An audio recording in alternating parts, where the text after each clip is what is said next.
لله رب العالمين،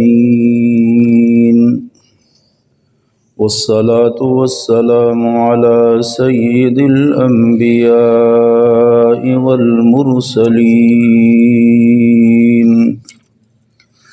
اللهم صل على محمد وعلى آل محمد كما صليت على إبراهيم وعلى آل إبراهيم إنك حميد مجيد.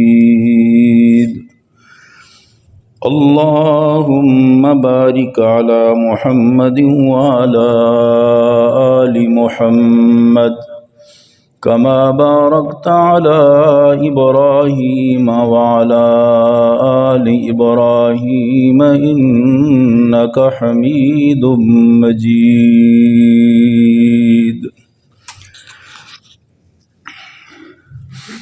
معزز حاضرین، سورہ الشورى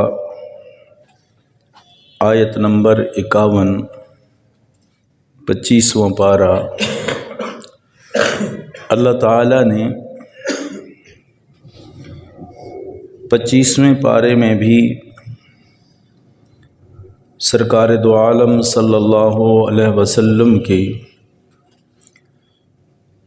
زندگی مبارک کے ایک خاص پہلو کا تذکرہ فرمایا، اور اس میں انسانیت کے لیے بہت ہی جو انسان کے روح کی غذا ہے وہی کا علم جو اللہ نے اپنے محبوب کو عطا فرمایا، اور اللہ نے جس کے ذریعے اپنی انبیاء سے باتیں فرمائیں اس کا تذکرہ فرمایا. اگر دیکھا جائے تو اللہ تعالیٰ نے انسان کے وجود کو تخلیق فرمایا، اور یہ فائنل بات ہے، شک و شبہ کی گنجائش نہیں کہ اس وجود کا یا کائنات کا خالق اللہ تعالیٰ ہے. اللہ کے سوا کوئی خالق نہیں ہے، یہ ساری اس کی مخلوقات ہیں. اس بات پہ سب مانتے. اور اللہ تعالیٰ نے یہ مخلوقات، تخلیقات، یہ چیزیں کیوں بنائی؟ تاکہ انسان اس سے بھرپور فائدہ اٹھائے. یعنی یہ آسمان، زمین، یہ ندی، یہ نالے، نہریں، دریا، سمندر، یہ دانے، مختلف قسم کی سبزیات، مشروبات، ماکولات، یہ انسان کے لیے بنا ہے. خلق لکم ما فی الارض جمیعا. اللہ فرماتے ہیں یہ سارا کچھ جو زمین میں نے بنایا انسان تیرے لیے بنایا. اب تیسرا سوال پیدا ہوتا ہے کہ خالق اللہ ہے اور اس نے انسانوں کے لیے یہ سارا کچھ بنایا ہے کہ اسے فائدہ حاصل کریں. تو کیا اللہ نے انسان کو فضول پیدا کیا، بیکار پیدا کیا، کہ اس کے آنے کا اور بنانے کا کوئی مقصد تو ہے؟ کوئی چیز ہم بغیر مقصد کے جب ہم انسان نہیں بناتے. گاڑی بناتے ہیں، مقصد ہے اس میں سہولیات ہوں گی، سفر کی سہولیات ہوں گی، سفر جلد طے ہوگا وغیرہ وغیرہ. مکان بناتے ہیں، اس میں ضروریات مد نظر، مقصد کیا ہے؟ وہاں رہائش ہوگی، پرسکون رہیں گے.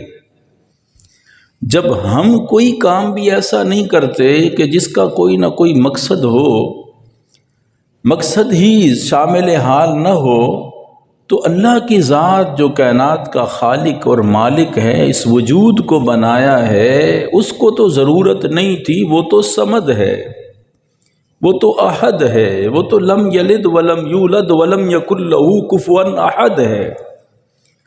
اس کو نہ کام کی ضرورت ہے، نہ آرام کی ضرورت ہے، نہ کوئی کمزوری ہے اس کے پاس، نہ کوئی نقص ہے اس کے پاس. جب ساری طاقتوں کا مجموعہ اللہ کی ذات ہے تو پھر انسان کو بنایا تو اس کے بنانے کی بھی کوئی غرض تھی، اس کا بھی کوئی مقصد تھا. اسی کو انسان نے سوچنا ہے، اور یہی سمجھانے کے لیے انبیاء تشریف لائے.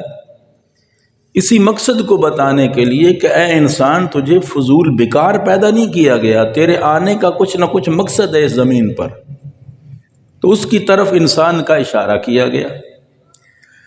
اور پھر اس مقصد کو سمجھانے کے لیے کہ انسان اس سے رہنمائی حاصل کرے، مختلف ذرائع پیدا کیے، مختلف ذریعوں سے، واسطوں سے انسان اس چیز تک پہنچے۔ تو اس علم کو حاصل کرنے کے 3 ذریعے اللہ نے بنائے ہیں۔ پہلا ذریعہ جسے کہتے ہیں حواس خمسہ، 5 چیزیں ہیں جس سے انسان علم حاصل کرتا ہے، یہ ذرائع علوم ہیں۔ ہاتھ سے انسان لمس کرتا ہے، کسی چیز کو چھوتا ہے تو پتہ چلتا ہے، علم ملتا ہے۔ آنکھ سے دیکھتا ہے تو علم ملتا ہے، زبان سے چکھتا ہے تو علم ملتا ہے، ناک سے سونگھتا ہے تو علم ملتا ہے، کان سے سنتا ہے تو علم ملتا ہے۔ کیونکہ ہر بندہ دیکھ نہیں سکتا، نابینا ہے تو وہ چھو کے بتائے گا۔ اب اسی طرح ہر ایک کا اللہ نے 5 ذریعے یہ بنائے پہلے علوم کے حاصل کرنے کے، یہ حواس خمسہ ہیں۔ اس سے 5 علم حاصل کرنے کے اعضاء بنائے اللہ تعالیٰ نے۔ اور دوسرا ذریعہ اللہ نے علم حاصل کرنے کا بنایا عقل کو۔ جہاں حواس خمسہ جو رک جاتے ہیں وہاں عقل کا کام شروع ہو جاتا ہے، یہ دوسرا ذریعہ علم حاصل کرنے کا۔ اور تیسرا ذریعہ جہاں عقل بھی رک جاتی ہے وہاں وحی کا علم اللہ تعالیٰ نے فرمایا کہ تمہارے حواس بھی جواب دے جائیں گے، تمہاری عقل بھی جواب دے جائے گی، تو وہاں وحی کا علم تمہیں ملے گا اللہ کی طرف سے جو اللہ تعالیٰ نے بھیجا ہے۔ اب میں ایک آسان سی مثال دوں۔ اب ایک انسان سامنے بیٹھا ہے، حافظ ظفر صاحب نے دیکھا، بھائی رضوان صاحب نے دیکھا، بھائی یہ آدمی بیٹھا ہے۔ اب نظر سے علم حاصل ہو گیا، اب یہ علم حاصل ہو گیا۔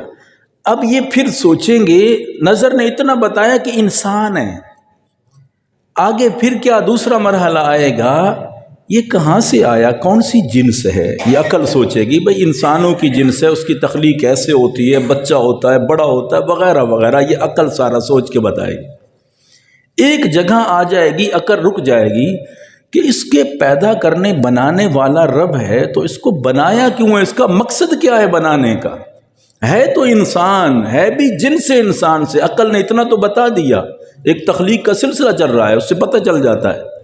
تو یہ کیوں بنایا گیا رب تعالیٰ نے، تو یہ نہ حواس خمسہ بتائیں گے نہ عقل بتائیں گے، یہ وحی کا علم بتائے گا۔ اس سے معلوم ہوگا کہ یہ کس طرح انسان کو کیوں بنایا، اس کا مقصد کیا ہے۔ تو اس مقصد کو جو بتاتی ہے چیز، اسے کہتے ہیں وحی کا علم۔ اب اس مقصد کو کہاں تک بتانا ہے، یہ اللہ تعالیٰ نے قرآن پاک میں بتایا، اور اس کا پھر حاصل کرنے کے کس ذریعے ہیں جو انبیاء اس علم کو اللہ سے حاصل کر کے امت تک، انسانیت تک پہنچاتے ہیں، اور آپ صلی اللہ علیہ وسلم نے پہنچایا۔ تو اللہ نے سورہ شورى میں 3 ذریعے بتائے، جیسے علم حاصل کرنے کے 3 ذریعے ہیں، اسی طرح اس سے خلاصہ نکلا وحی کا علم سب سے مقدم ہے۔ تو پھر اس وحی کا علم جو ملتا ہے انبیاء کو، اس کے 3 ذریعے ہیں جو اللہ تعالیٰ نے سورہ شورى کی اس آیت میں بتائے کہ اس کے حاصل کرنے کا ذریعہ کیا ہے، تو اسے وحی کہتے ہیں۔ اب سوال پیدا ہوتا ہے وحی کا کیا معنی، ہمیں تو سمجھ نہیں آئے گی، وحی کیا ہوتی ہے؟ وحی کا ایک لغوی معنی ہوتا ہے جو لغت کے اعتبار سے گرامر کی روح سے ہوتا ہے، ایک شرعی معنی ہوتا ہے۔ وحی کا لغوی معنی ہوتا ہے الاشارۃ السریعہ، ایک جلدی سے اشارہ کرنا، یہ وحی کہتے ہیں، اشارہ کرنا۔ اب وحی جو ہے، اب اشارہ آنکھ سے بھی کیا جاتا ہے، ہاتھ سے بھی کیا جاتا ہے۔ اب آنکھ سے بھی اشارہ کام کرتا ہے، ہاتھ سے بھی اشارہ کام کرتا ہے، جیسے ایسے کہتے ہیں ایسا کیا، بیٹھ جاؤ اشارہ ہے، کھڑے ہو جاؤ اشارہ ہے۔ تو بعض اوقات اشاروں سے کام لیا جاتا ہے۔ تو وحی کا معنی ہوتا ہے اشارہ کرنا، بات کی طرف پیغام کا اشارہ ہو جائے، آگے سمجھ والا جس طرح سمجھے اس کو، یہ وحی کا لغوی معنی ہے، اشارہ کرنا۔ اب یہاں ایک فرق ہے کہ ہر اشارے کو وہی نہیں کہتے. یہاں اختلاف ہوتا ہے کہ نبی اور عام انسان میں یہ فرق ہے کہ اشارہ تو ہر کوئی کرتا ہے، ہر کوئی وہی میرے پاس ہے، تو وہی اشارہ کا لغوی معنی کے اعتبار سے وہی اشارہ کرنا ہے. اب اشارہ کوئی بھی کر سکتا ہے، تو ہر اشارے کرنے والا نبی نہیں ہوتا. اور یہ لفظ قرآن پاک میں اللہ نے استعمال فرمایا.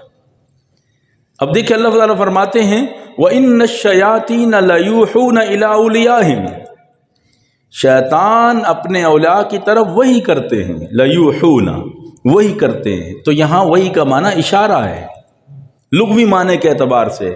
اب شیطان کو کوئی بھی یہ نہیں کہہ سکتا کہ اس کو وہ منصب ملا نبوت والا. تو یہاں لغوی معنی مراد ہوگا کہ ہر اشارہ وہی نہیں ہوتا. تو یہ لغوی معنی کے اعتبار سے اشارہ کرنا. اسی طرح اللہ تعالیٰ نے غیر انسان کی طرف بھی وہی فرمائی. وَأَوْحَىٰ رَبُّكَ إِلَى النَّحْلِ، سورہ نحل میں، کہ ہم نے نحل شہد کی مکھی کی طرف وہی فرمائی. تو وہاں بھی اشارہ ہے، اللہ تعالیٰ نے اس کی طرف اشارہ فرمایا، اس کی رہنمائی فرمائی کہ اس طرح تجھے راستہ ملے گا، اس طرح تجھے شہد بنے گا. یہ ساری تفصیل ہے سورہ نحل میں. تو وہاں بھی مکھی، اب مکھی میں سے نبوت کا منصب کسی کو نہیں مل سکتا. اللہ نے عورت کی طرف بھی وہی فرمائی. وَأَوْحَىٰ إِلَىٰ أُمِّ مُوسَىٰ، ہم نے موسیٰ کی طرف وہی فرمائی. تو اب عورتوں میں تو کوئی نبی نہیں آیا. اب کوئی کہے کہ عورت بھی نبی کیونکہ اللہ نے وہی فرمائی، تو یہ لغوی معنی کے اعتبار سے ہے. اللہ نے ان کو اشارے کے ذریعے بتا دیا فکر نہ کر، موسیٰ علیہ السلام کو دوبارہ میں تیری گود میں واپس لوٹاؤں گا. یہ ہوتا ہے وہی کا لغوی معنی. جیسے حج کا معنی ہوتا ہے القصد، ارادہ کرنا. ہر ارادہ حج نہیں ہوتا، خاص طریقے سے وہ جائیں گے تو وہی حج کہلائے گا. صوم کا معنی امساک، رکنا. اب ہر رکنے والا بولنے سے، کھانے پینے سے رکنے والا روزے دار نہیں ہوتا. اسی طرح ہر وحی کا لفظ جو ہے وہ نبی پر نہیں بولا جاتا. یہ لغوی معنی ہے. اب دوسری اس کا شرعی معنی دیکھا جائے گا. پھر یہاں شرعی معنی اس کا کیا ہے؟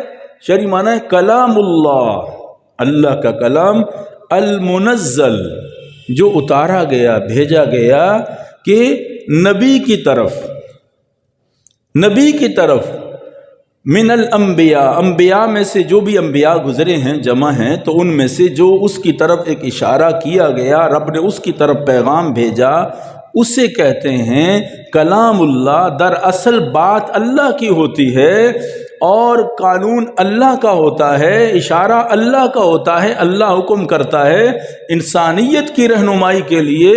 اسے کہتے ہیں وحی کا علم، جو شرعی معنی اس کا ہے، جو صرف نبی پر آتا ہے، غیر نبی پر نہیں آتا سوائے نبی کے.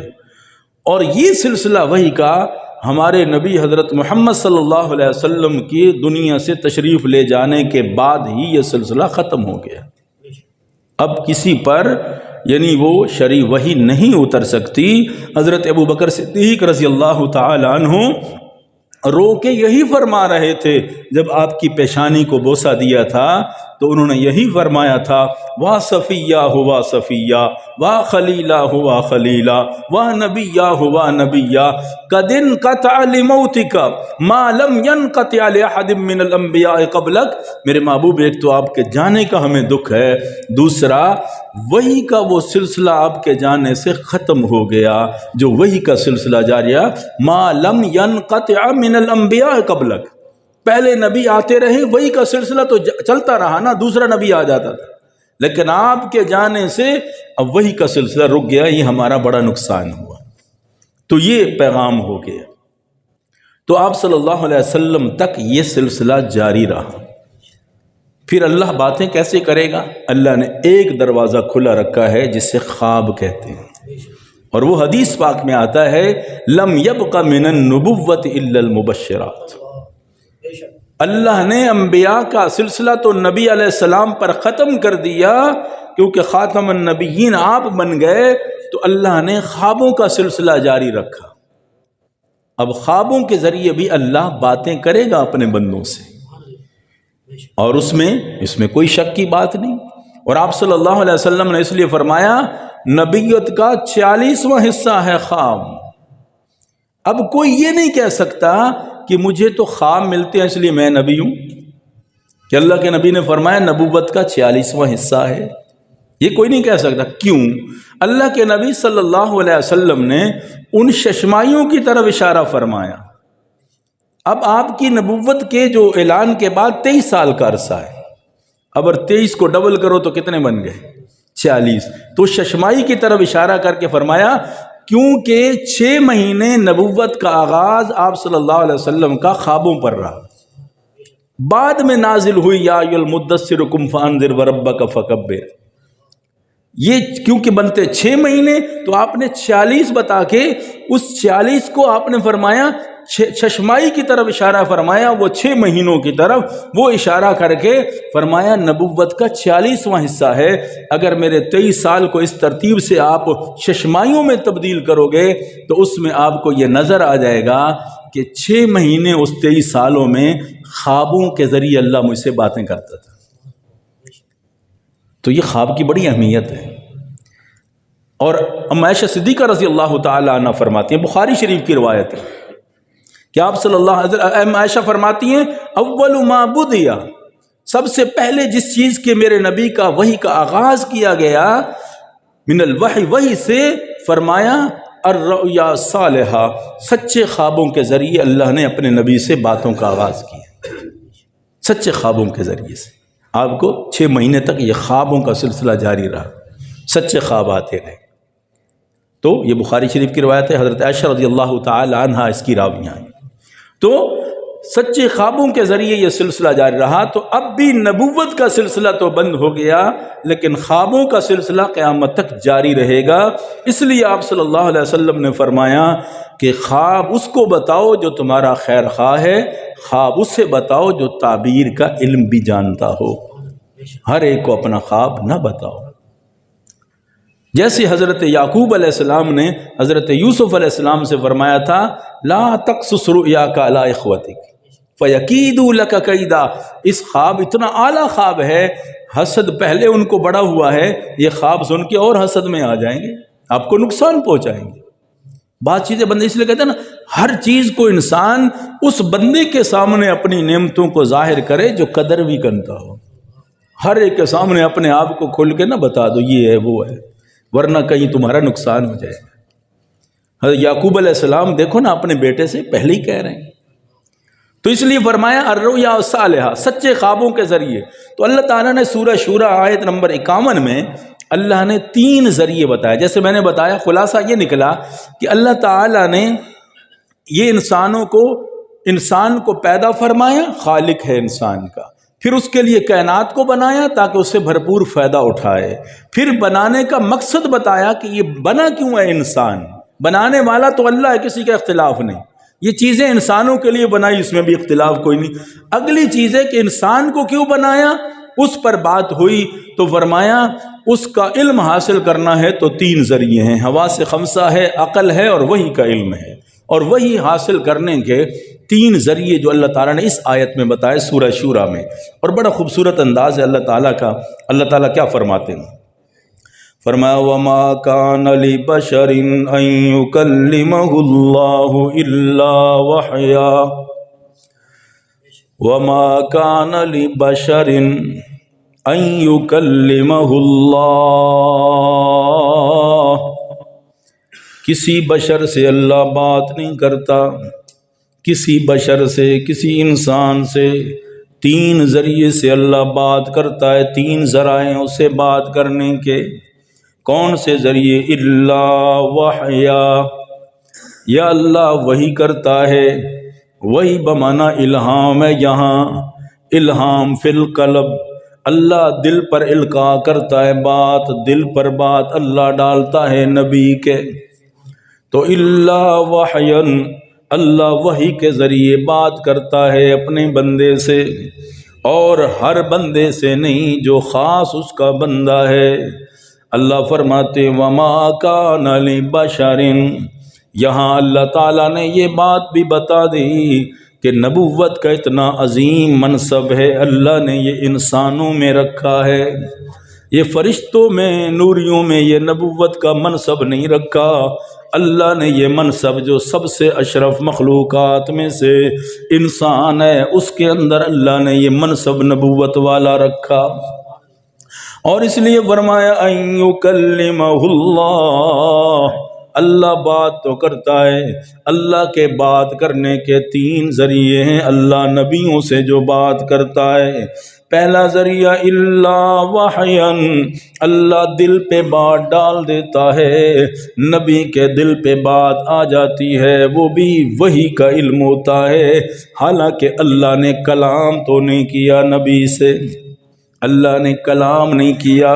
اب اسی 26ویں پارے میں دیکھو اللہ نے ایک آپ صلی اللہ علیہ وسلم کا خواب بیان فرمایا جسے اللہ نے اپنی بات قرار دیا۔ فرمایا لقد صدق اللہ رسولہ الرؤیا بالحق، اللہ فرماتے ہیں لقد صدق اللہ، پکی بات ہے اللہ نے سچ کہا۔ کیا سچ کہا؟ کہ رسولہ الرؤیا بالحق، رؤیا کا معنی خواب۔ اللہ فرماتے ہیں آپ صلی اللہ علیہ وسلم کو جو خواب ملا حدیبیہ کے موقع پر، آپ صلی اللہ علیہ وسلم کا خواب تھا کہ عمرے پہ ہم جا رہے ہیں، بیت اللہ کا طواف کرنے جا رہے ہیں، کچھ ان میں سے پیدل ہیں اور کچھ سوار ہیں، کسی نے حل کروایا ہے اور کسی نے قصر کروائی ہے، یعنی کسی نے سر مکمل منڈا دیا، کسی نے بال کٹوا دیے، چھوٹے کروا دیے۔ محلقین رؤوسکم ومقصرین، کسی نے حل کروایا، کسی نے قصر کروایا۔ اللہ نے قرآن پاک میں فرمایا، اب اللہ کے نبی نے رات کو یہ خواب دیکھا ہے، اللہ وحیًا، اللہ دل پہ بات ڈالی ہے میرے نبی کے، اب خواب کے ذریعے اللہ نے دل پہ بات ڈال دیا آپ صلی اللہ علیہ وسلم کے۔ آپ نے سویرے صحابہ کو بتا دیا، سارے صحابہ تیاری کر کے مکمل تیاری کر لی انہوں نے کہ نبی کا خواب تو سچا ہوتا ہے، اللہ کی بات ہوتی ہے۔ اب انہوں نے مکمل تیاری کر لی، ہر چیز تیار کر کے 1400 کے قریب بندہ تیار ہو گیا صحابہ کرام میں۔ آپ صلی اللہ علیہ وسلم نے بھی تیاری، جب صحابہ تیار ہو کے آ گئے میرے نبی بھی تیار ہو گئے۔ اس سفر میں حضرت ام سلمہ رضی اللہ تعالی عنہ ازواج میں سے میرے نبی کے ساتھ تھیں، ان کا قرآن نکلا تھا اس سفر میں۔ حدیبیہ کے موقع پر واقعے کی طرف نہیں جاتا، جب آیا تو روک دیا گیا اللہ کے نبی کو، جب روک دیا گیا پھر معاہدہ طے پایا کہ آئندہ سال واپس آنا ہوگا، اس سال آپ کو ہم عمرہ نہیں کرنے دیں گے، طواف نہیں کرنے دیں گے۔ حالانکہ سینکڑوں میل کا سفر کر کے آئے تھے اور بالکل مکہ کے قریب بیٹھے تھے حدیبیہ کے مقام پر، اس کے باوجود بھی معاہدہ طے پا گیا کہ یہاں سے واپس جانا ہوگا۔ صحابہ کرام واپس چلے گئے، اللہ کے نبی صلی اللہ علیہ وسلم کے حکم کو مان لیا اور معاہدہ طے پا گیا۔ جب واپس جانے لگے اللہ فرماتے میں اپنے بندوں کو جو بھی تکلیف دیتا ہوں اس پر انعام ضرور دیتا ہوں۔ اللہ نے اس انعام کا یہاں ذکر کیا، فرمایا فَعَلِمَ مَا لَمْ تَعْلَمُوا فَجَعَلَ مِن دُونِ ذَلِكَ فَتْحًا قَرِيبًا۔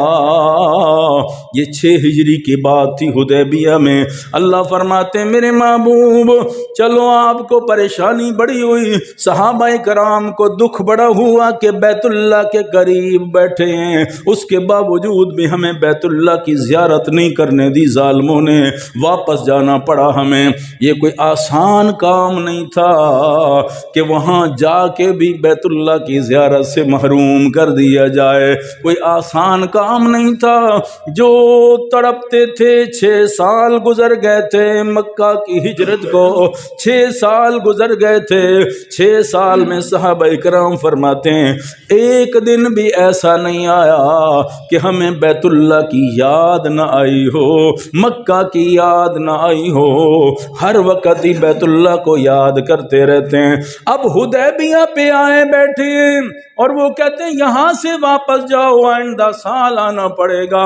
مشکل بڑا تھا، لیکن اللہ فرماتے ہیں انہوں نے بات مان لی اپنے نبی کی، میرے محبوب کی بات مان لی، کیونکہ دراصل بات اللہ کی تھی۔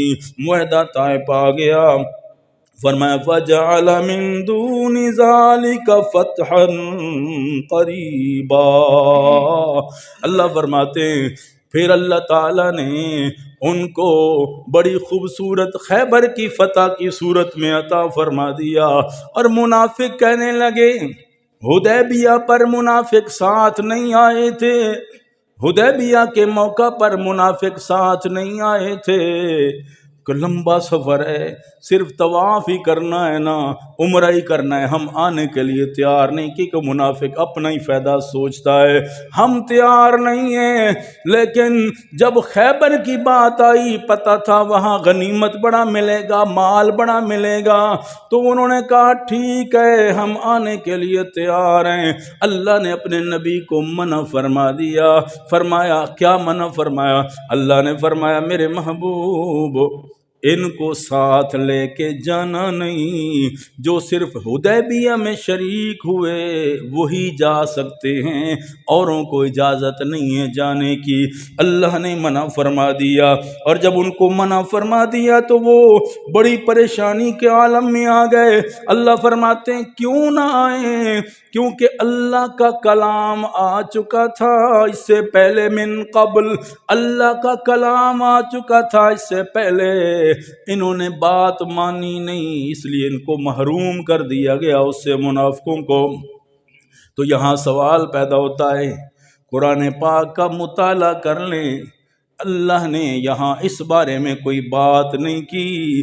اللہ نے صرف وحی کے ذریعے، خواب کے ذریعے، القاء کے ذریعے اپنے نبی سے بات کی۔ اس نبی کی بات کو اللہ نے کلام اللہ کہا کہ اللہ کی بات ہے، تو نبی کی بات کو اللہ نے اپنی بات قرار دیا۔ یہاں سورہ فتح میں اللہ یہ پیغام دینا چاہتے ہیں، میرا نبی بات کر رہا ہے، اپنی مرضی سے نہیں کر رہا بلکہ اللہ کے اشارے سے کر رہا ہے۔ اس لیے تو کہا وما ینطق عن الہوی ان ہوا الا وحی یوحی۔ اللہ نبی اپنی مرضی سے نہیں بولتا بلکہ رب کے اشارے سے نبی بولتا ہے۔ تو اس لیے فرمایا قرآن پاک میں، فرمایا اللہ بات کرتا ہے اپنے نبی سے وحی کے ذریعے، خواب کے ذریعے، دل پہ اللہ بات ڈال دیتا ہے، درمیان میں کوئی فرشتہ نہیں ہوتا، یا اللہ سامنے آ کے بات نہیں کرتا، یا اللہ پردے کے پیچھے بات نہیں کرتا، بلکہ اللہ دل پہ ہی بات ڈال دیتا ہے، وہ جس صورت میں ہو، خواب اور القاء کی صورت میں ہو۔ جیسے حضرت ابراہیم خلیل اللہ کا خواب آپ جانتے ہیں، انی ارا فی المنام انی اذبحک فانظر ماذا تری۔ حضرت ابراہیم نے بھی یہی کہا تھا، انی ارا فی المنام، میں نے خواب میں دیکھا، نیند کی حالت میں دیکھا بیٹا میں آپ کو ذبح کر رہا ہوں، اور آپ ذرا نتیجہ دیکھیں، اسی خواب پر پھر حضرت اسماعیل کے گلے پہ چھری چلا رہے ہیں۔ تو اس لیے نبی کا خواب وہی ہوتا ہے، برحق ہوتا ہے، سچ ہوتا ہے، اور اس پہ قانون اللہ کی طرف سے وہی ہوتی ہے جو نبی کا خواب ہوتا ہے۔ پہلا پیغام اللہ وحیا، اللہ اپنے نبی کے دل پہ بات ڈال دیتا ہے۔ اور دوسری چیز او من وراء حجاب، اللہ پردے کے پیچھے بات کرتا ہے، پوشیدہ طور پہ اللہ بات کرتا ہے اپنے نبیوں سے۔ اللہ بات اللہ کر رہا ہوتا ہے لیکن ہوتا پردے کے پیچھے۔ پہلے یہ تھا اللہ خیال ڈال دیتا ہے دل میں نبی کے دوسرا طریقہ جو اللہ اپنے نبیوں سے بات کرتا ہے اور اپنے محبوب سے اللہ نے بات کی، وہ طریقہ کیا ہے؟ من وراء حجاب، پردے کے پیچھے اللہ بات کر رہا ہے اپنے نبی سے۔ جیسے حضرت موسیٰ علیہ السلام کوہ طور پہ کھڑے، انی آنست نارا، آگ لینے گئے تھے اور اس درخت پہ آگ کو اترتے دیکھا، حیران ہو گئے کہ درخت سبز اور آگ کیسے اس پہ، ادھر دیکھا ادھر دیکھا، حیران ششدر کھڑے ہیں، ادھر سے آواز آتی انی انا اللہ، اے میرے کلیم پریشان نہ ہو، میں اللہ تم سے بات کر رہا ہوں۔ مفسرین فرماتے ہیں حضرت موسیٰ علیہ السلام سامنے دیکھتے ہیں کوئی نظر نہیں آتا، دائیں بائیں پیچھے آگے اوپر نیچے کوئی کہیں سے نظر نہیں آ رہا، لیکن آواز بھی صرف ایک طرف سے نہیں آ رہی، جیسے ہمیں بلائے تو ہمیں آواز کی طرف ہی متوجہ کرتے، ادھر سے آ رہی ہے ادھر سے آ رہی ہے، سامنے سے یا پیچھے سے، ہمیں پتہ چل جاتا ہے کہ آواز کدھر سے آ رہی ہے، اس کی سمت متعین ہو جاتی ہے۔ لیکن حضرت موسیٰ علیہ السلام کہتے ہیں میرا رب مجھ سے بات کر رہا تھا، میرا رب نظر تو نہیں آ رہا تھا، لیکن اس کی آواز مجھے چاروں طرف سے گونج رہی تھی۔ صرف میری زبان یہ کہہ نہیں تھی تو اللہ ہے، بلکہ میرے جسم کا انگ انگ ایسے ہو چکا تھا جیسے سارے گفتگو کر کے رہتا بے شک یا اللہ تو ہی ہے، انی انا اللہ، میرے کلیم تم تو آگ لینے آئے تھے، اللہ نے نبوت کا تاج تیرے سر پہ رکھ دیا، اور دیکھ ذرا اللہ کا یہ انداز ہے، پردے کے پیچھے کبھی اللہ باتیں کرتا ہے، اس لیے ان باتوں میں مٹھاس اتنا ہے کہ حضرت موسیٰ علیہ السلام بار بار کہتے ہیں ربی ارینی انظر الیک، میرے مولا تیری آواز میں کتنا مٹھاس ہے، کتنا مزہ ہے میرے مولا، کبھی اپنا جلوہ تو دکھا دے، کبھی تو میرے سامنے تو آ جا میرے مولا، تیری آواز میں اتنا مزہ ہے، تیرے دیدار میں کتنا مزہ ہوگا میرے اللہ، تو اپنے جلوے تو مجھے دکھا رہا ہے، بار بار قدرت کے نمونے دکھا رہا ہے، اپنی آواز بھی سنا رہا ہے، اور کہتا ہے انی انا اللہ، میں تیرا اللہ ہوں میرے کلیم، کبھی اپنا دیدار تو کروا دے۔ اللہ فرماتے ہیں لن ترانی ولکن انظر الی الجبل، اے میرے کلیم نہیں صرف میری آواز کو سنتا رہے، اس کے مزے لیتا رہے، میرے اے کلیم تو میرا کلیم اللہ ضرور ہے، مجھ سے باتیں کرنے والا ضرور ہے، لیکن تو میرا جلوہ نہیں دیکھ سکتا، بس میری آواز میں اتنا مزہ اس آواز میں تھا، انی انا اللہ او من وراء حجاب، اللہ کبھی نبیوں سے بات پردے پیچھے کرتا ہے، پردے کے پیچھے اللہ بات کرتا ہے اپنے نبیوں سے۔ جیسے حضرت ایوب علیہ السلام 18 سال تک بیمار رہے، اور 18 سال کا تھوڑا عرصہ نہیں بیماری کا، اور وہ بھی ایسی بیماری کہ چل نہیں سکتے تھے، اس انداز میں بیماری، جسم میں کمزوری آ گئی، ایسی بیماری، اور کوئی بھی ساتھ نہ بچا حضرت ایوب علیہ السلام کے۔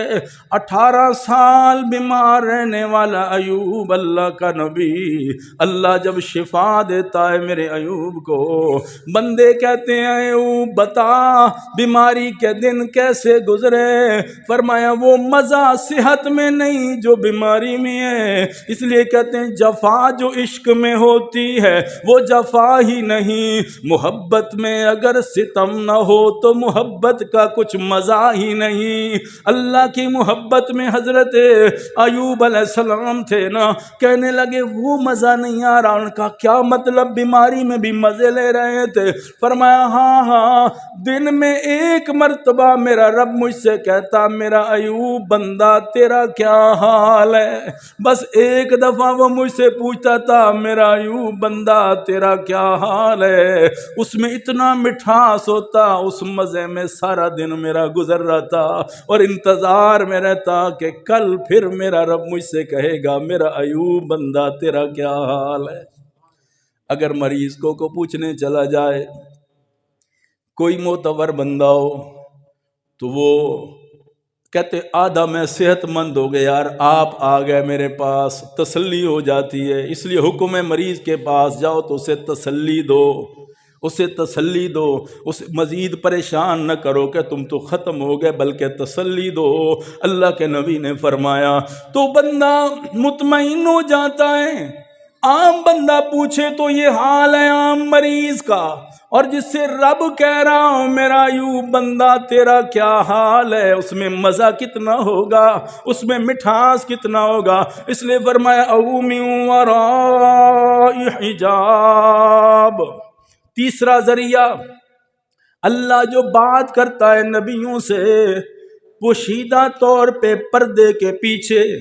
چوتھا ذریعہ اللہ نے بتایا او یرسل رسولا، اللہ یا اپنا نمائندہ بھیجتا ہے نبی کے پاس، اپنا نمائندہ بھیجتا ہے۔ اللہ نبی کے پاس بات کرنے کے لیے اپنا نمائندہ بھیجتا ہے، اور آپ صلی اللہ علیہ وسلم کے پاس اللہ نے نمائندہ جو خصوصی بھیجا، جو سارے نبیوں کی طرف آتے رہے، لیکن اعزازی طور پہ اللہ نے سب سے زیادہ اس نمائندے کو، جس سے جبرائیل علیہ السلام کہتے ہیں، جس سے نوریوں کا سردار کہتے ہیں، نوریوں کا سردار جبرائیل، اللہ اکبر، سب سے پاور طاقت والا فرشتہ، اور اتنی طاقت والا، حدیث پاک میں آتا ہے، بخاری شریف کی روایت ہے، میرے محبوب نے فرمایا میں نے جبرائیل علیہ السلام کو اپنی اصل حالت میں دیکھا، اللہ نے مجھے دکھایا اصل حالت میں جبرائیل علیہ السلام کو، اور سورہ نجم میں بھی اس کی تفصیل موجود ہے، اصل حالت میں اپنے نبی کو دیکھا۔ اور جب آپ صلی اللہ علیہ وسلم کو اللہ نے جبرائیل علیہ السلام کی زیارت کروائی، اور ایسی کیفیت تھی، آپ نے فرمایا اللہ نے اس کو 600 پر عطا فرمائے۔ بخاری شریف کی صحیح روایت 500 نہیں 600 پر اللہ نے عطا فرمائے۔ اور جب میں نے جبرائیل کو دیکھا، اس نے صرف 2 پر کھولے تھے جنہوں نے مشرق اور مغرب کو ڈھانپ لیا تھا۔ ذرا اندازہ کرو، اتنا طاقت والا فرشتہ، اگر یقین نہیں آتا تو قوم لوط کی بستی کو دیکھ لو، اجعلنا عالیہا سافلہا، صرف 6 فرشتے آئے تھے، جبرائیل ان کا سردار تھا، پوری بستی کو اٹھا کے الٹ پلٹ کر دیا۔ یہ طاقت جبرائیل علیہ السلام کی، قرآن کا تذیق ہوا، طاقت والا فرشتہ جبرائیل علیہ السلام میرے نبی کے پاس آئے۔ اللہ رسول بھیجتا ہے، اپنا نمائندہ بھیجتا ہے نبی کے پاس، اور آپ صلی اللہ علیہ وسلم کے پاس جبرائیل علیہ السلام آئے، فرشتوں کے سردار آئے، اور گواہی دے کے کہتے ہیں میں سارے نبیوں کے پاس آتا رہا، پہلی گواہی جبرائیل علیہ السلام کی، میں سارے نبیوں کے پاس آتا رہا، کلکت مشارق الارض و مغاربہا، میں مشرق گھوما، میں مغرب گھوما، کیونکہ سارے نبیوں کے پاس وہی لے کے میں آیا تھا، آدم تا عیسیٰ، سب کی زیارت کی، سب سے ملاقات کی۔ جبرائیل کہتے ہیں کلکت مشارق الارض و مغاربہا، مشرق اور مغرب کو میں گھوما۔ جبرائیل بتا، آخری نبی کو بھی تو نے دیکھا، آمنہ کے لال کو بھی تو نے دیکھا، محبوب خدا کو بھی تو نے دیکھا، حبیب کبریا کو بھی تو نے دیکھا۔ سنو فیصلہ جبرائیل کا، کیا کہتے ہیں لم ارى احدا احسن اجمل افضل من محمد صلی اللہ علیہ وسلم، آدم تا عیسیٰ سب کا حسن کے جلوے میں دیکھ چکا ہوں، جس میں یوسف علیہ السلام جیسا حسین بھی موجود ہے، سب کے جلوے میں نے دیکھے، فرمایا لم ارا احدن احسن، نبی سے زیادہ، محبوب خدا سے زیادہ خوبصورت میں نے نہیں دیکھا، وہ اجمل، جمیل میں نے نہیں دیکھا، احسن، احسن میں نے نہیں دیکھا، آپ جیسا میں نے کوئی نہیں دیکھا جیسے آپ کو اللہ نے بنایا۔ کیوں؟ جہاں کے سارے کمالات ایک تجھ میں ہیں، تیرے کمالات کسی میں نہیں مگر دو چار، حسن یوسف دم عیسیٰ ید بیضاداری، آنچ خوبا ہما دارند تو تنہا داری۔ جبرائیل نے کہا آفاق ہا گردیدم، مہر بتا ورزیدم، بسیار خوبا ہما دیدم، ولیکن تو چیزیں دیگریست۔ اے اللہ، میں نے سارے نبیوں کے جلوے تو دیکھے لیکن تیرے محبوب جیسا میں نے کوئی نہیں دیکھا۔ اللہ کہتے حسان بول اٹھا دیکھتا کیوں؟ اللہ نے ایسا پیدا ہی نہیں کیا، تو کیسے دیکھ لیتا؟ لم تلد النساء، کسی عورت نے ایسا جنا ہی نہیں کہ تم دیکھ کیسے لیتے؟ سارے نبیوں کو دیکھنے والا جبرائیل اللہ کے نبی کے پاس آیا، کہاں؟ غار حرا میں۔ اللہ کا قرآن کہتا ہے او یرسل رسولا، میں نے اپنا نمائندہ بھیجا حضرت محمد صلی اللہ علیہ وسلم کے پاس، میرا نمائندہ جبرائیل آیا، اور خلوت میں وہ جلوت ہوئی، خلوت میں میرے نبی بیٹھے غار حرا میں، حضرت خدیجہ ستو لے کے بھیجتی ہیں، میرا نبی تین دن چار ہفتہ غار حرا میں وہاں بیٹھ کے آپ صلی اللہ علیہ وسلم بس ذکر میں مصروف رہتے ہیں، اور اچانک جبرائیل علیہ السلام آ جاتے ہیں، اور کیفیت بڑی عجیب ہے، اللہ کے نبی کھڑے ہو جاتے ہیں، جبرائیل علیہ السلام فوراً آ کے کیا اقرا امر کا صیغہ ہے، آرڈر ہے، حکم ہے، پڑھیے، اقرا پڑھیے۔ تو آپ صلی اللہ علیہ وسلم، آپ ذرا تصور کریں خلوت میں موجود ہوں، اچانک کوئی آ جائے اور عجیب بات اقرا پڑھیے، ما انا بقارئ، میں کیسے پڑھوں؟ کیسی بات کر رہے ہو؟ نیا کلام ہے، نئی بات ہے، کیا پڑھانا چاہتے ہو؟ اقرا پڑھیے 3 دفعہ کہا۔ اللہ کے نبی کھڑے، جبرائیل نے اللہ کے نبی کو اپنے سینے کے ساتھ لگا دیا، حتیٰ جو حدیث پاک میں آتا ہے آپ نے فرمایا مجھے مشقت ہونے لگی، اس انداز میں مجھے بیچا جبرائیل علیہ السلام نے۔ پیغام کیا تھا میرے محبوب؟ یہ بوجھ جو آپ اٹھا رہے ہیں یہ آسان بوجھ نہیں، یہ ذمہ داری جو آپ لے رہے ہیں یہ آسان ذمہ داری نہیں، مشقتوں والا سفر ہے، گھٹنا صرف نہیں، کانٹوں والا سفر ہے، پتھر والا سفر ہے، مشکلات آپ کی بڑھنے جا رہی ہیں۔ آپ نے فرمایا 3 دفعہ مجھے جبرائیل علیہ السلام نے زور سے ایسے سینے سے لگایا، پھر کہتے پڑھیے، اور پھر آپ صلی اللہ علیہ وسلم کو سورہ علق کی پہلی 5 آیات نازل ہوئی۔ کیفیت کیا تھی میرے نبی کی؟ آج قرآن پاک کو ہم بھلا بیٹھے، نبی کے فرمان کو بھلا بیٹھے، ذرا پڑھو ایک ایک آیت میں میرے نبی نے مشقت کیا اٹھائی ہے اس کو حاصل کرنے کے لیے، تکلیف کتنی اٹھائی ہے میرے نبی نے۔ حدیث پاک پڑھ کے دیکھے، سلسلۃ الجرس، گھنٹیوں کی آواز جب بجتی تھی میرے نبی پہ وحی کے آثار ظاہر ہوتے تھے، تو کیفیت آپ کی کیا ہوتی؟ یہ پہلی وحی نازل ہوئی اللہ کے قرآن کی۔ اللہ کا قرآن کہتا ہے یہ نعمت، یہ امانت میں نے آسمانوں پہ رکھی، زمینوں پہ رکھی، سب نے انکار کر دیا، اللہ کے نبی نے اس امانت کو اپنے ذمے لے لیا۔ یہ قرآن پاک والی امانت کتنی مشکل تھی۔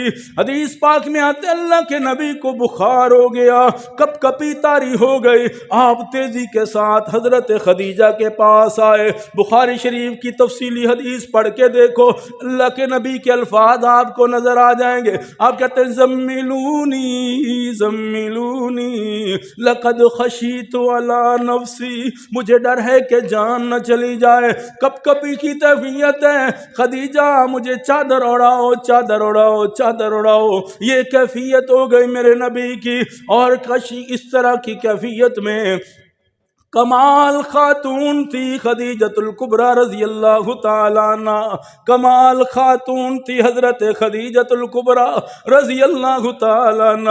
یہاں سمجھ آتی ہے میرے نبی کی عمر مبارک 25 سال، خدیجہ کی عمر 40 سال، نکاح کیوں فرمایا؟ یہ حکمت یہاں آپ کو سمجھ آئے گی. اس خدیجہ نے یہ نہیں کہا یہ ہو گیا وہ ہو گیا، نہیں نہیں، انہوں نے کہا اللہ آپ کو کبھی ضائع نہیں کرے گا.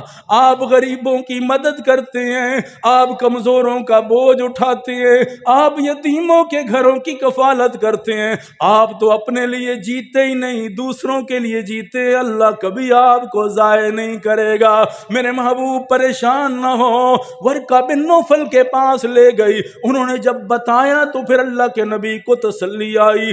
یہ 6 مہینوں کی کیفیت اس طرح رہی. خواب آتے ہیں میرے نبی پہ ایسی کیفیت ہے.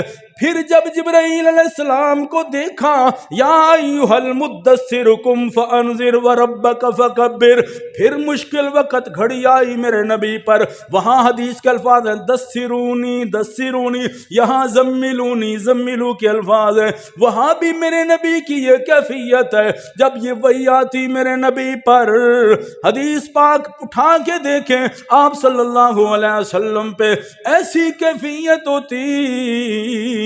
حضرت زید فرماتے ہیں ایک دن آپ صلی اللہ علیہ وسلم کا گھٹنا، آپ کا سر مبارک میری ران پہ رکھا ہوا ہے. اللہ کے نبی حضرت زید جو آپ کے کاتبین وہی پہ پہلے نمبر پہ آتے ہیں، جو وہی لکھتے ہیں، اللہ کے نبی پہ قرآن پاک کی آیات آتی ہیں، پہلے نمبر کا صحابی سب سے زیادہ وہی لکھنے والا. تو حضرت زید فرماتے ہیں میرے نبی نے اپنا سر میری ران پہ رکھا ہے تو وہی اترنا شروع ہو گئی. اتنا بوجھ آیا اتنا بوجھ آیا، مجھے ایسے لگ رہا تھا کہ میری ران ابھی ٹوٹ جائے گی، یہ جوڑ میرے سارے ہل جائیں گے. اتنا وزن آیا. حدیث پاک میں آتا ہے اگر آپ اونٹنی پہ بیٹھے ہوتے، یہ وہی آتی تو اونٹنی بھی وزن سے دب جاتی، بیٹھ جایا کرتی تھی. اللہ کے نبی کو سخت سردیوں میں پسینہ آ جایا کرتا تھا. یہ قرآن پاک کی ایک ایک آیت تیرے میرے پاس ایسے نہیں آئی. میرے نبی کی مشقت چھپی ہے، میرے نبی کا پسینہ چھپا ہے، میرے نبی کی کپ کپی چھپی ہے، میرے نبی کی وہاں پیاس چھپی ہے، میرے نبی کا درد چھپا ہے، میرے نبی کا امت سے پیار چھپا ہے، میرے نبی کی غلوتیں چھپی ہیں، میرے نبی کے طائف کے پتھر چھپے ہیں، راستے پہ کانٹے چھپے ہیں، میرے نبی کے بلال کے پتھر چھپے ہیں، خباب کے انگارے چھپے ہیں، اس کے اندر زنیرہ کی آنکھیں چھپی ہیں، لبینہ کی چمڑی چھپی ہے، ابو فقیہ کی پسلیاں ٹوٹی وہ چھپی ہیں. میرے نبی کا صدیق کا بے ہوش ہونا چھپا ہے. میرے نبی نے ایک ایک درد سہا، ایک ایک تکلیف سہی، لیکن قرآن پاک کو امت تک مکمل پہنچا دیا، دین کو امت تک مکمل پہنچا دیا. فرمایا مجھے ضرورت نہیں، مجھے پتھر مارو، میرے اوپر کوڑا کرکٹ ڈالو، میرے راستوں پہ کانٹے بچھا دو، مجھے پرواہ نہیں، لیکن قرآن پاک کا ایک ایک پیغام میں اپنے ہر امتی تک پہنچا کے جاؤں گا. پہنچایا. تاریخ گواہ ہے، کوئی آیت پیچھے نہیں رہنے دی، نبی نے کوئی فرمان اپنا پیچھے نہیں چھوڑا. اور پوچھ رہے ہیں پھر حجت الوداع پہ کیا میں نے امانت حق ادا کیا ہے کہ نہیں؟ جو امانت میرے پاس تھی پہنچائی کہ نہیں پہنچائی؟ آج دنیا سے پوچھو یار میں نے کیا، یار یہ کمی رہ گئی، یہ کمی رہ گئی. 1,24,000 صحابہ کے قریب کھڑے ہوئے ہیں، کسی ایک کی انگلی نہیں بلند ہوئی کہ آپ نے حق ادا نہیں کیا، آپ نے پیغام نہیں پہنچایا. اور اس بیماری کی حالت میں، اس بیماری کی حالت میں بھی اللہ کے نبی کہہ رہے ہیں مجھ سے کسی پر ظلم زیادتی ہو گئی تو آج میں محمد سے بدلہ لے سکتا ہے. یہ کون کہہ سکتا ہے؟ آج میں محمد سے بدلہ لے سکتا ہے. اس آخری ایام میں بھی صرف ایک صحابی کھڑے ہوئے، تاریخ میں جس کا نام عکاشہ آتا ہے، کھڑے ہو جاتے ہیں، یا رسول اللہ میں نے آپ سے بدلہ لینا ہے۔ صحابہ کانپ جاتے ہیں، یہ کیا کہہ دیا تو نے؟ اس حالت میں میرے نبی نے سر پہ سرخ پٹی باندھی ہے بخار کی شدت کی وجہ سے، اور تو اس حالت میں نبی سے بدلہ لینا چاہتا ہے۔ وہ کھڑا ہے اپنے انداز میں، کیا ہوا یا رسول اللہ؟ ایک غزوہ کے موقع پر میں تھوڑا آگے نکلا تھا، آپ نے پیچھے کرنے کے لیے مجھے چھڑی ماری تھی، میں غریب تھا، میرے کپڑا نہیں تھا اوپر، میرے چادر ڈالی ہوئی تھی میں، یا رسول اللہ میں تو بدلہ لوں گا۔ یا رسول اللہ وہ چھڑی آپ کے گھر موجود ہے جو آپ نے مجھے ماری تھی۔ صحابی کو آپ نے کہا لے کے آؤ، صحابہ ادھر رو رہے ہیں، یہ کیا کیفیت ہے، یہ کیا منظر ہے؟ سارے خاموش اس لیے کہ نبی کا اشارہ ہے، نبی کا آرڈر ہے، نبی کا حکم ہے۔ ادھر سے وہ چھڑی آ جاتی ہے، ادھر سے عکاشہ قریب آنا شروع ہو جاتا ہے۔ حضرت عمر فرماتے ہیں بار بار میرا ہاتھ تلوار کی طرف جا رہا تھا، لیکن اشارہ میرے نبی کا نہیں آ رہا تھا، ہم تو نبی کے اشاروں پہ چلا کرتے تھے۔ تو اس حال میں تھا، لیکن وہ آیا قریب، یا رسول اللہ میں نے بدلا، یا رسول اللہ میرا کپڑا نہیں تھا، آپ بھی پیچھے سے کپڑا اٹھائیں۔ صحابہ اور کام گئے، جو ہی کپڑا اٹھایا مہر نبوت پہ نظر پڑی اس صحابی کی، محمد الرسول اللہ، جو میرے نبی کی شان تھی، دو کندھوں کے درمیان لگی مہر نبوت تھی، جو ہی اسے دیکھا وہی چمٹ گیا، بوسے لینے لگا، چمٹ چمٹ کے رو رو کے کہنے لگا مجھے معاف کر دیجئے یا رسول اللہ، مجھے معاف کر دیجئے یا رسول اللہ، میرے پاس اور کوئی طریقہ نہیں تھا آپ کی مہر نبوت کو چومنے کا، آپ کے جسم سے جسم کو ٹچ کرنے کا، میرے پاس اور ایک مجھے سوجی یہی بات، یہ بہانہ بنا کے میں آیا ہوں۔ آپ صلی اللہ علیہ وسلم نے فرمایا کوئی بات نہیں ہے۔ تو صحابہ کرام نے کہا واقعی یہ تو محبت کا انداز تھا، اور وہیں تدفین ہوئی میرے نبی کی۔ حضرت مغیرہ بن شعبہ نے اپنی انگوٹھی نکالی، نیچے ڈال دی قبر مبارک میں، اور صحابہ نے باہر نکلے، کہتے میری انگوٹھی اندر ہے، انہوں نے کہا چلے جاؤ۔ جب گئے تو فرمایا انگوٹھی تو ڈالنے کا بہانہ تھا، میں آخری ہوں جس نے اللہ کے نبی کے قدموں کو بوسہ دیا تھا، میں وہ آخری ہوں اس کائنات میں جس نے اپنے نبی کے قدموں کو بوسہ دیا۔ اور سب سے آخر میں نکلنے والے آپ کی قبر مبارک سے حضرت مغیرہ بن شعبہ، وہ بھی محبت میں گئے، اس حال میں گئے۔ اس لیے مسلمان بھائیو، سورہ شورا کا یہ پیغام ہے کہ اللہ نے اپنے نبی سے 3 ذریعے سے بات کی ہے۔ وحیاً، خواب کے ذریعے اللہ نے بات کی، او من وراء حجاب، پردے کے ذریعے اللہ نے بات کی، اور پھر او یرسل رسولا، یہ اللہ نے اپنا نمائندہ بھیجا میرے نبی کے پاس۔ اور صرف کائنات میں یہ اعزاز اللہ کے نبی کو ہے کہ عرشوں پہ جا پہ بھی اپنے نبی سے اللہ نے بات فرمائی۔ معراج والی رات اللہ تعالیٰ نے